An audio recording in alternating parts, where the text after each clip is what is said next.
Hey guys, Chris from the Ultimate Recycler. This week's video is just a quick follow-up on a couple of previous videos I've done. This one here is a garden bed a raised garden bed along the fence that I've did a long-term mulching project using coffee grounds, shredded paper, some old cotton sheets, some carpet underlay and quite a lot of cardboard and wheelbarrows full of coffee grounds. And it was about 7 months ago, or actually the first video, and I'll put the link in the top right hand corner. If you haven't seen it, go and check it out. But the first experiment went over 7 months, and it was really just, if you haven't seen it, go and have a look. It was really an experiment in providing a low maintenance area which I wasn't using as a garden, keep the weeds down, and get rid of a huge amount of waste that was destined to landfill, and it will improve the soil. Now, I was very happy with the experiment, but I just thought we'd do a quick follow-up. It's now another 2 months, or nearly 2 months further on, so about 9 months this garden bed has been basically dormant, and very few weeds have grown. There was just a few along the fence I've pulled out, and you'll see that in the last video.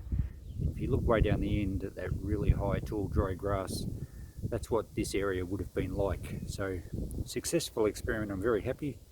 Got rid of a lot of waste, and we'll have a bit of a look here with the digging fork and just see what's happened underneath.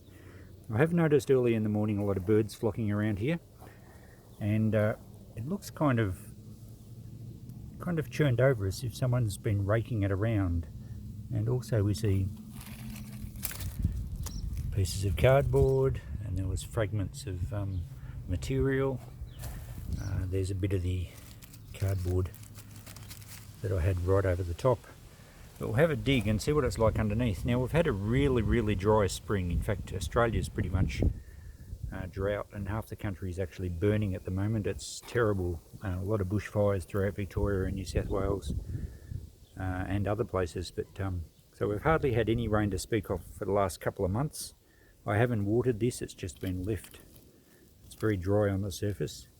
But as I said, the birds meet here every morning, and here's a bit of a video I took just the other day. I zoomed in, so it's a little bit grainy and a bit shaky, but you can see this bird's obviously got something it interests him, and looks to me like there's worms hanging out of his beak that he's taken back for babies. I call him him, it might be her, of course. So back to this now. I'll stick the digging fork in, and we'll just see what's under the surface that these birds are so interested in.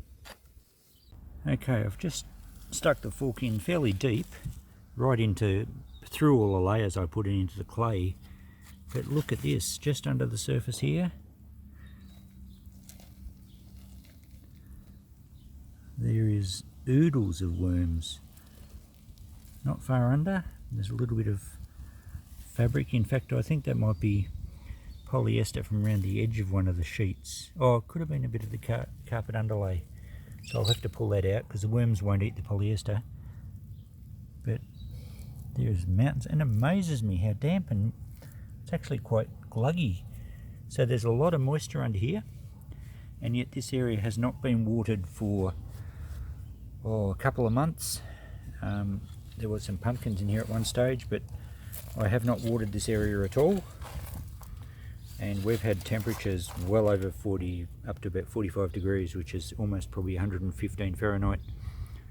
The garden back where the strawberries are gets watered, but that's the end of it. You can see the hose finishes just up here. And around here, it's amazingly wet underneath, considering it hasn't had any water.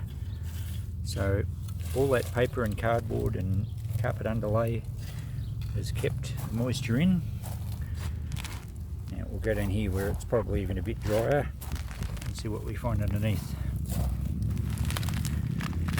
Oh yep, this is beautiful. This garden is going to benefit so much from this. Shredded paper, and I think that's the remains of carpet underlay breaking down nicely. And there's the layer of cardboard that's disintegrating, and there's just worms right through it. So the birds are having a scratch around every morning, pretty much a smorgasbord breakfast. and they're churning it all up. So it's kind of helping in a way in that it's mixing up all the residual waste that's still rotting down, and the worms are just getting involved and loving it. Of course, the worms that venture too close to the surface become breakfast, but the worms are multiplying, and given good conditions they will breed up and just keep going at it. So this is going to have weeds come through probably when we get some decent rain this coming year. The cardboard's broken down enough now to stop the barrier, or to no longer be a barrier.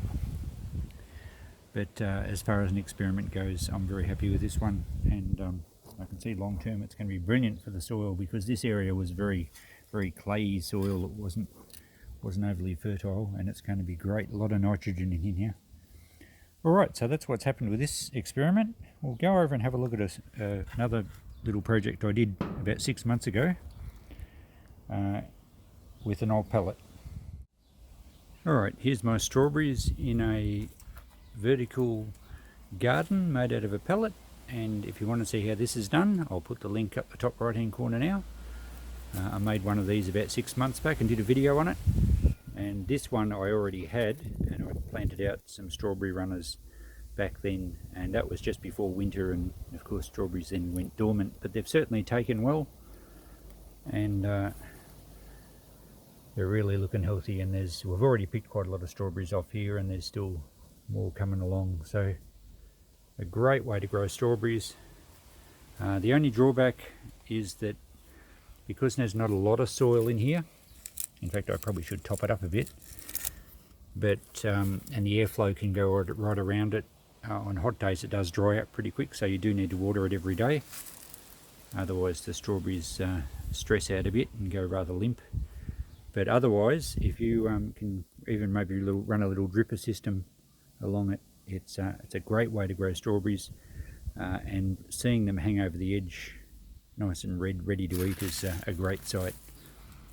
So there you go, that's a great little project. Have a look at the link I put up before, and go and make yourself one. Alright, thanks for watching. Look out for me next week.